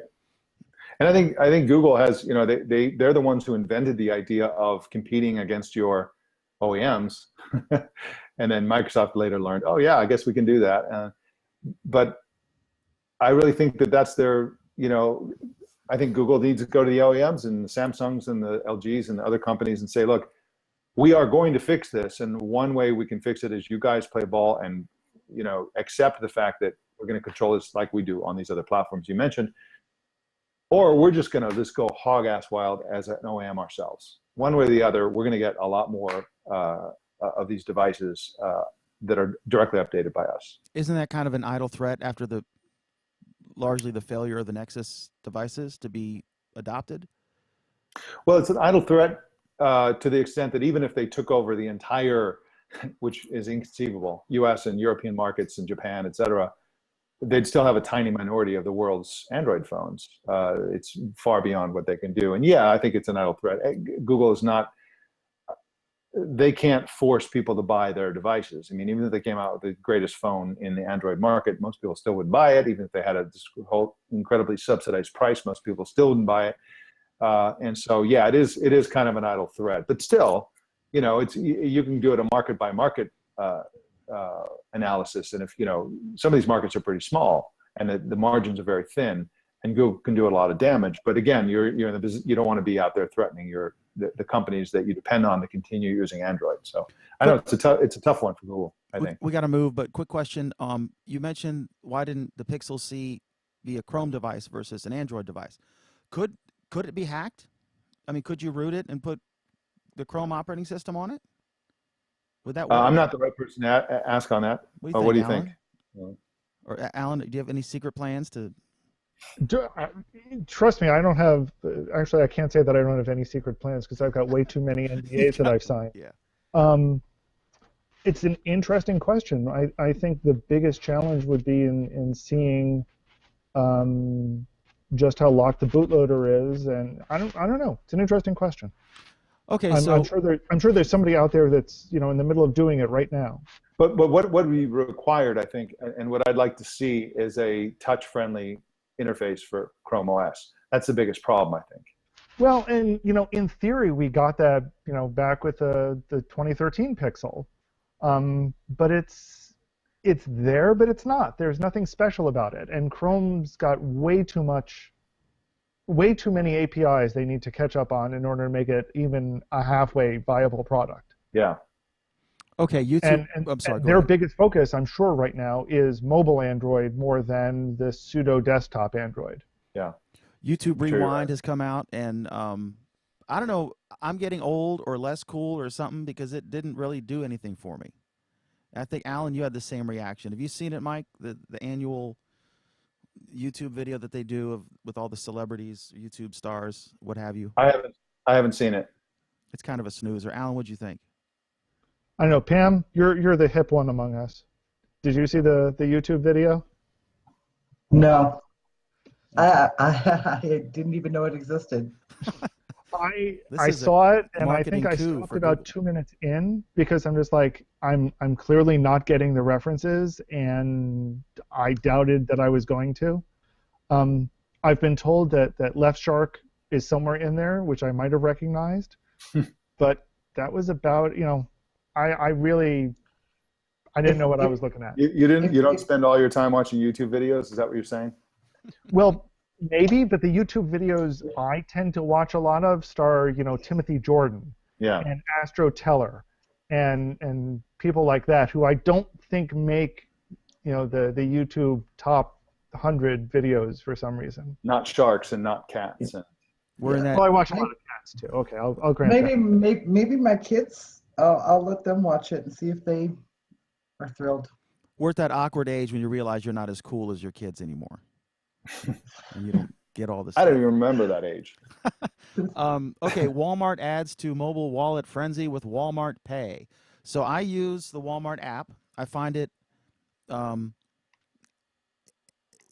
good way to check prices because Walmart has a problem putting the stickers fall off, or I'm convinced sometimes they deliberately leave them off when they have that. They play that scam where, like I've talked about this before, 1 pound of cheese might be like $2.75, and the box with 3 1 pounds of Kraft singles should be like, 8 or whatever, and it's like, or let's say it's $2.50 and it should be $7.50 for 3, and it's like $9.50, and they forgot to put the price tag on that item. So it's a great way to check to see what the price is in the store, and then they have this saver feature which I do religiously, and I think over like a year I've saved like $5. So it's still kind of a victory when you get 17 cents back. Anyway, so they're incorporating this into that app. So it's yet another, I don't know, on the one hand, what's the big deal? I'm guessing that this is about trying to reduce their fees because Walmart, the CEO, hates Visa. He hates the Visa fees. They try to do their own bank, and the government won't let them because of all the special interests. They got to save the community banks. But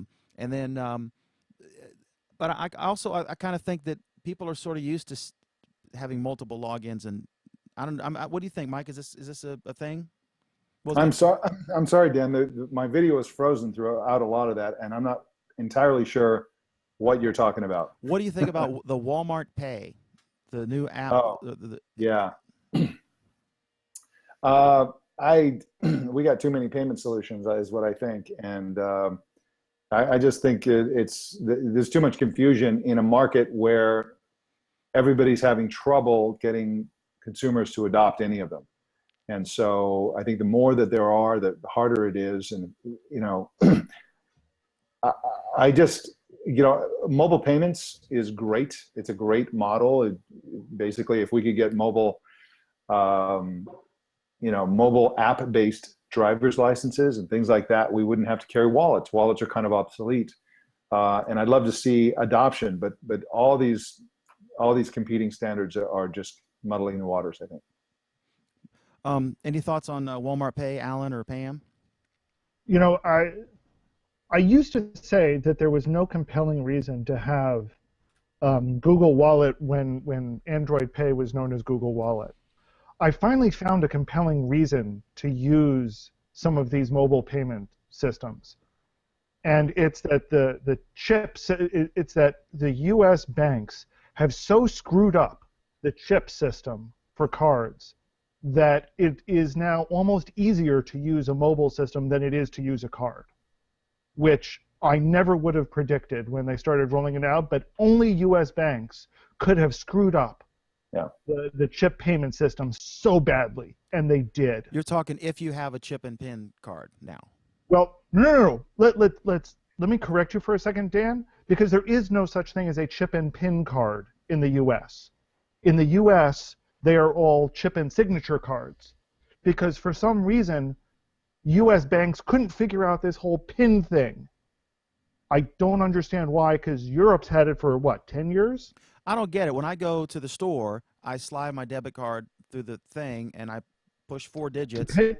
Depending on the store you go to now, I tried swiping my card through a store terminal yesterday, and they said you can't swipe anymore, you have to use the chip, which was pretty impressive considering that it took about 3 times as long to use the chip and no pin and no signature than it did to swipe the card. Swiping was at least 3 times faster than using this brand new method. What does use the chip mean? What are you talking about? It means you need to take your card and stick it into the card reader and hold it there while it says processing transaction. So it's like Josh Lyman trying to get into a hotel room. Okay. All right. Only West Wing diehards will get. Dan's making a reference that I didn't even know existed, but yeah, Okay. Sure, Dan, it's exactly like that. Amazon Prime members can now subscribe to Showtime and other channels a la carte. This gets to the whole. I'm now a Netflix Prime, of course. HBO Now. I do not have Hulu Plus. I'm not getting Showtime. And I don't really watch HBO that much. And whenever either Bill Maher or John Oliver goes on vacation, I'm spending $15 for what? But anyway, what any thoughts on this? We've debated this as each of these players have entered. Personally, I hate to be nickeled and dimed to death. I'm almost a fan of cable companies bundling crap that I don't want to see into, the package that I want, rather than, Google Play is, $14 a month. HBO Now is $10 a month. Showtime is $10 a month. ABC is $4 a month. Audible is however much. I mean, it's just, you add all that stuff up and it's like you're paying what you paid the cable company. It's crazy. Mike, it is kind of like we all wanted unbundling, and so now we're paying the piper, and now we all want to try to find a good bundle of the a la carte things. I don't know. What's this? What are your thoughts, Mike? It's brutal because they're I mean it's good and bad. I mean, the reality is that if television was garbage like it used to be, then it would be no problem. Just don't watch so much TV. Just watch a few things and it'd be fine. But in fact, there's so much great television now, and you have to get it from so many different sources.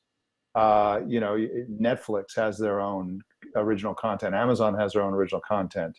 There are rumors that that Apple could be creating original content pretty soon. There's like, and so in order to really see all the hottest shows, you got to be paying all these subscriptions to everybody, or buying them a la carte somewhere.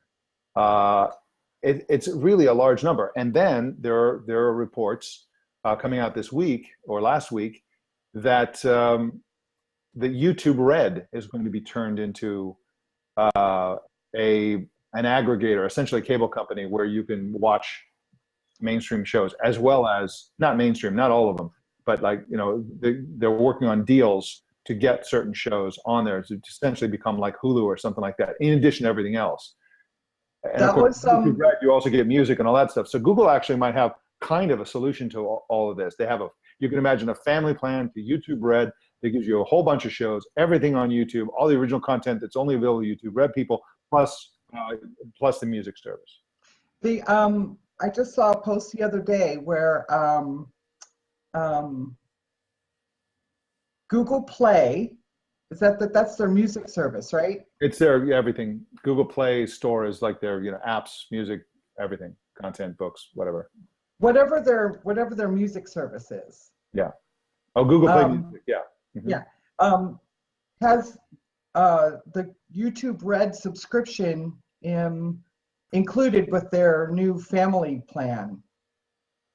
So I wonder if that's then going to go up, because $14, $15 a month is kind of cheap for everything you just said. And right, that's a 6-person family.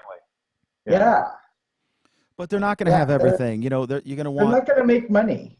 I mean, they're not going to get House of Cards. So you got to subscribe to Netflix, or Orange is the New Black. They're not going to have HBO's Game of Thrones and the big Showtime one. They all have their anchor shows. There are a lot of people who probably subscribe to Netflix solely to watch House of Cards and or Orange is the New Black. And people might get the HBO thing just to get the, some of the movies, but mainly the Game of Thrones show. And YouTube's not going to have that. So I think we're not going to get away from what Pam's talking about, being nickeled and dimed. Okay, 3 more. Do you have time for 3 more topics, Mike? Or is your wife pounding at the door? Not yet. Not yet. Connecticut governor says he'll ban gun sales with non-tech topics. Most people have never heard you talk about non-tech stuff. He's going to ban gun sales to people not on federal watch lists. This is something the president's been talking about. My thinking is that sounds great. It's a great political line, but there's no due process to get on or off of one of these watch lists. There are people in Congress who are on the watch list. Ted Kennedy, because some terrorists use the name T. Kennedy. Executive order through my powers as. So what? Sorry about that audio, autoplay, whatever. But what do you think about this, Mike? Well, I think that one of our big political problems in the U.S. is the big fight over gun control, gun rights, and so on. And I think it's a really warped. The discussion has warped it to the point where we can't really have a real discussion about real solutions. So there are people who live in cities mostly who are in favor of gun control, and they just want the public to not have access to guns. And then there are people who live in more rural areas in general, broadly speaking, who are in favor of owning guns. And that's just a condition. I could take the biggest city slicker in New York City and I could plunk him in the middle of Wyoming, and I guarantee you in 3 years, he's going to be in favor of owning a gun. It's a lot of it is, the conditions that you live in and so on. And I think that a rational solution to our gun problem is that it should function like the aviation system functions. Airplanes are dangerous, and they require a lot of skill and a lot of responsibility. And in order to get a pilot's license, you have to go through enormous training. And you can get a baby pilot's license, they call a sport pilot's license, that you can't leave the area of the airport, you can't go to different, there are all these restrictions. And then maybe you can graduate up to a standard pilot's license. And if you're really good and you keep your nose clean and you don't break the rules, and over time, over years, you can work your way up to a twin engine license, and you can do all these other things, right? You put in hours and hours and hours and hours and hours to demonstrate your proficiency, your sense of responsibility, and so on. So we got, on the one hand, on the pro-gun side, we have the NRA, which is basically saying, yeah, let's have like let's have military-grade weapons available at Kmart or whatever. I mean, I'm kind of exaggerating there. And then on the other hand, you have people saying, let's ban everything. And I think that the Second Amendment is good. Owning gun rights is good. And I think that the thing that, and I'm sorry if I'm preaching here, stop me if I'm just talking too long, but my personal opinion is what's missing from the anti-gun side is the fact that guns are an issue of class in the United States. In every country where we always say they have gun control, like the UK is a perfect example. Even the police mostly don't have, beat cops don't have guns. They're very strong gun control. The rich people all have guns. You go to Downton Abbey and there's a gun over the fireplace and there's pistols in the drawer, and the rich people have guns. And so in this case, when you're in the U.S., when you're talking about gun control, you're talking about giving a monopoly to elites for guns, which is a source of power, right? And taking away from the riffraff. And that to me is an un-American thing. One of the interesting things about the United States is that even poor people are citizens, and citizens own this country. Not elites, not the government, right? The citizens. We all supposed to have an equal share in the ownership of the country as citizens. That's what citizenship is. And so it also bears repeating. There's a brilliant article in the Atlantic Monthly about the history of gun control. Gun control in this country came about to prevent black people from owning guns. It was originally it was a way to disarm a group that the proponents of gun control felt was dangerous. And that's exactly what's happening today. When people think of gun control, they're not thinking of Jim Carrey's bodyguard taking away his gun. Jim Carrey will still be protected by guns, whether there's gun control or not. We're thinking about the average person out there in a country. And so Chicago. I think that those two issues have to be addressed. It's an issue of class warfare essentially, and also why can't we just make it really hard to own guns? Why is it either everybody can own anything or nobody can own anything? The second part of this, and that'll go to Alan, but Mike, the second part of this is at Liberty University, Jerry Falwell, who I know well, he said, and I know his dad, he said that they have free classes for students who are 21 and up, and they can get a concealed weapons permit. And then he announced that you could have a gun in the dorm, and they didn't used to do this because all the cars, the parking lots were pretty close to the dorm, so you could see it was a well-lit path. But then now the campus has grown so much that sometimes there's quite a bit of distance between where someone might park, they're walking at night to get to their dorm, and so he's going to let, I assume, 21 and up have guns in the dorms. The thinking here, and he said he first thought about this after the Virginia Tech shooting, when this guy was able to go classroom to classroom mowing people down for some number of minutes. I don't know how many. And this gets to the thing that if more people who are good guys have a gun, then maybe in Paris, where I think they were roaming around, they went into the dressing room, and it was like 15 minutes. That if some of those guys had been trained and knew how to shoot, had a gun, they could have taken one or more of these out. Maybe a few of those lives would have been saved. What do you think about that argument and that whole notion of, the more guns in dorms, or classrooms, that kind of thing?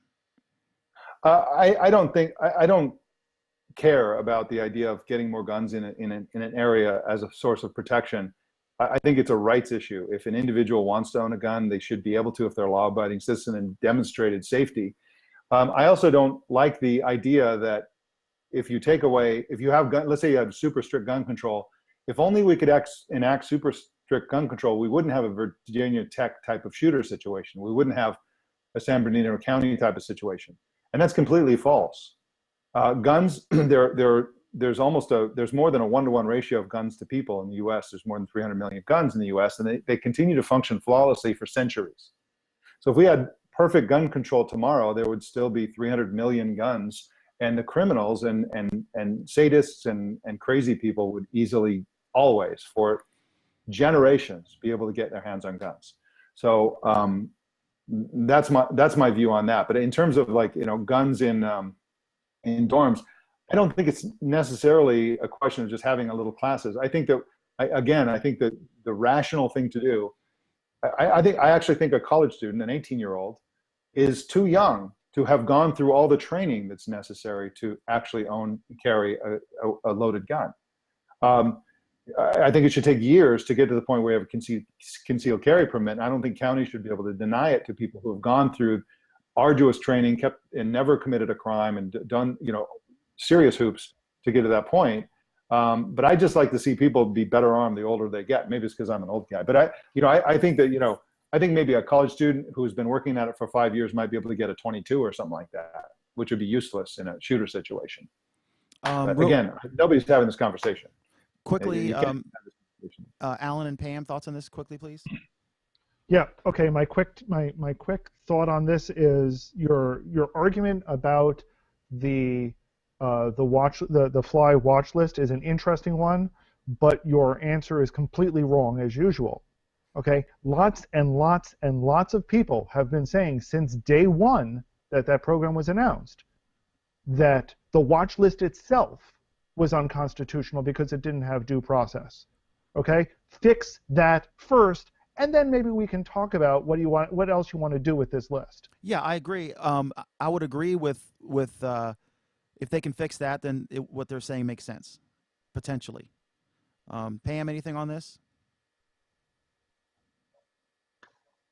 I talked extensively about my opinions about gun control last week. I really have nothing to add to that. Pam is a rare gun-toting California liberal. Nice. So Dan, I'm even rarer. I think I'm a Californian who's very much in favor of everybody owning a gun who doesn't own a gun. So you should announce that. Now we know which house to hit. It's the one with the pizza oven and no guns. Right. I don't believe that there are enough resources to provide this type of training and supervision that Mike was talking about. I just don't think that there's enough.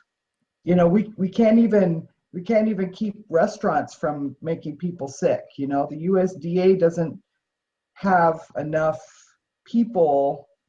Well, you wouldn't have the government do it. I mean, shockingly. Oh, no. See, no one's going to allow it if you don't have the government do it. The government has to do it. Again, shockingly enough, Pam. Perfect model. Shockingly enough, Pam, the Constitution actually addresses that issue. It very clearly. Oh God, here we go. He wants everyone in the militia. Not even in the Second Amendment.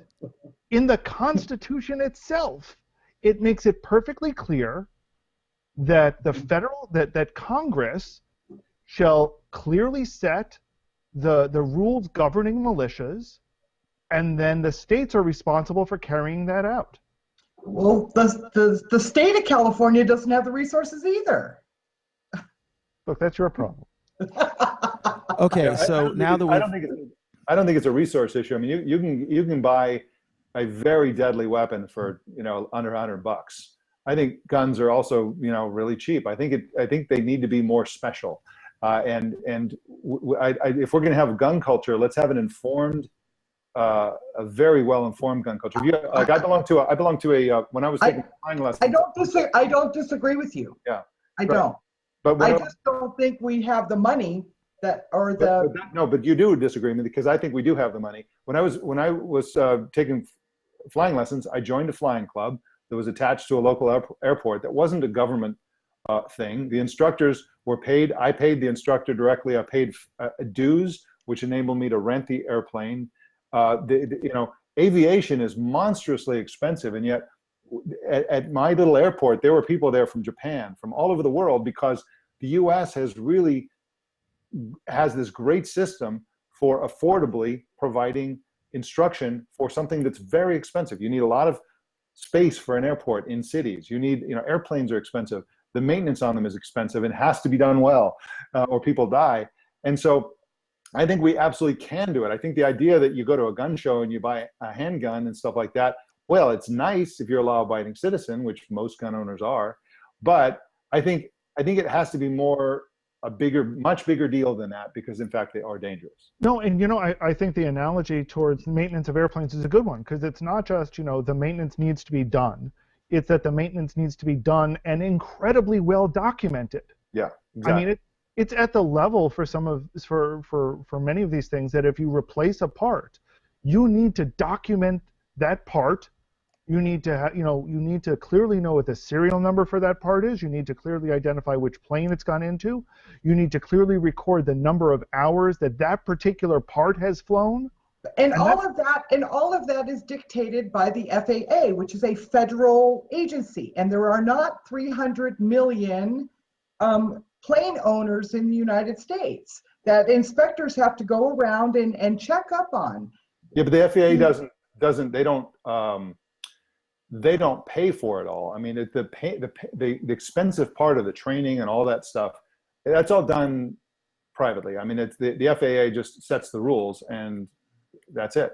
I think the FAA is the gold standard. But the number of instructors and the number of FAA inspectors and stuff like that is limited, is what I'm saying. There are a huge number of gun owners in the United States, and I just meant that in order to process them all, if we were to change the rules, in order to process all of them, would require a huge amount of resources. Yeah. Bureaucracy. At least in the beginning. I'm not saying to maintain it necessarily, but if you want everyone up to that standard, then there would be lots of people doing that as a job. I think it'd be worthwhile.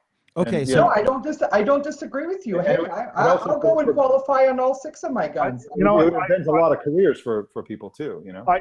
I agree with that as well, and in fact, I think that very well fits into what I was saying last week about the well-regulated militia.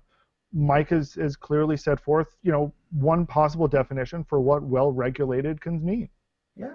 excellent. So we've solved gun control in Great. a few minutes. Next is this. The last story here is this USC football coach who was claims he was fired. Apparently he was drunk. He says Sarkeesian? Yeah, he's fired because he said alcoholism is a disability, and it should be protected or whatever, and that under the law in California, it's a protected disability, and that his firing was unfair. The university disputes the set of facts as he alleges them. This is, I mean, is there anything that's not a disability? Like, what if you're disabled and just not very smart? So it can be a disability, but the thing is that what he didn't do when he got hired was he didn't claim that as a disability. He waited until he screwed up and got fired to go back and say, "Oh, you shouldn't have done that. You should have given me more time." And what they did. They gave him plenty of time. They gave him time off, and he chose to continue drinking. What if what if you're disabled and you write at an 8th grade level? Could I go when Mike was hiring people at Windows Magazine? Could I have gone to him and said I want a job as a writer? And if he didn't hire me because I can't write, well, but the thing is you're talking about not being qualified for the position. Sarkeesian was qualified for the position. He was just not able to stay sober and coach the team. He needed an intervention, and instead of taking 30 days and staying at Passages Malibu and getting himself well, he chose to do what alcoholics do, tough it out. I can handle this, and that whole thing. The law requires a reasonable accommodation. So the question turns into, what would a reasonable accommodation have been in this case? And I don't pretend to know that there was one in this case, except to support him going through a rehab program. I don't know. They did support him going through a rehab program. He chose not to do it. He chose not to stay there for the period of time or whatever. He chose to continue doing the behavior. They gave him the chance. And the fact that he's a contract he's under a contract rather than an at-will employee, I bet you there's stuff in that contract that stipulates a certain, level of Not being drunk at a game. behavior and performance. Interestingly enough, I've actually been through this as the employer part. Years ago, there was somebody on our staff whose alcoholism and possibly prescription drug use was affecting their work, etc. We had we sat them down, and the law was the same back then, which is that if they go through a program, you can't fire them for that. And we offered him the program, and he refused, and we fired him. But he didn't come back and sue us. Shane Smith from Vice tells a story. I don't know how much of it's accurate or if it's embellished, but it was really, I think it was in France, and he had some employee at Vice, and the guy was a heroin addict, and they just couldn't get rid of him. And he was like shooting heroin at his desk, and he eventually died. And I think they had to keep paying him for some time after his death. I mean, it's this crazy story. Alan Furstenberg, tell us about this Google Photos thing. I forgot, even though you told me to put it in. And then tell us how your week was. How was your week, and begin with the photos. How was my week? So my week's been pretty good. I've been playing with a lot of new stuff, but one of the things I was playing with is that Google announced the addition to Google Photos that many people have been waiting for ages, and that's that you can now have shared folders that other people can contribute to, and in typical Google Photos fashion, they did a fantastic job at it, and yet they still screwed it up, which I think is the story that I've now told. Let's see, this is version 1.10, so I've now said this 10 times about Google Photos, is they keep doing some great things, and yet they keep missing the mark. I'm eagerly awaiting them to, and in this case, what they did to miss the mark is twofold. One is they actually made it so that you can literally just permit an album for other people to share to. You can create an album, you can then permit other people to it by simply giving them a URL. And they kind of forgot to tell people that that's how you can do it. So instead, they're giving instructions about creating the most convoluted way to share folders. And there was a really easy way that they've made that they're not telling people about. Like what they do with docs and sheets and all that other stuff. Share if you have a link. Right. And share with a link, that's great. And that's brilliant, and I'm really glad they're going that route.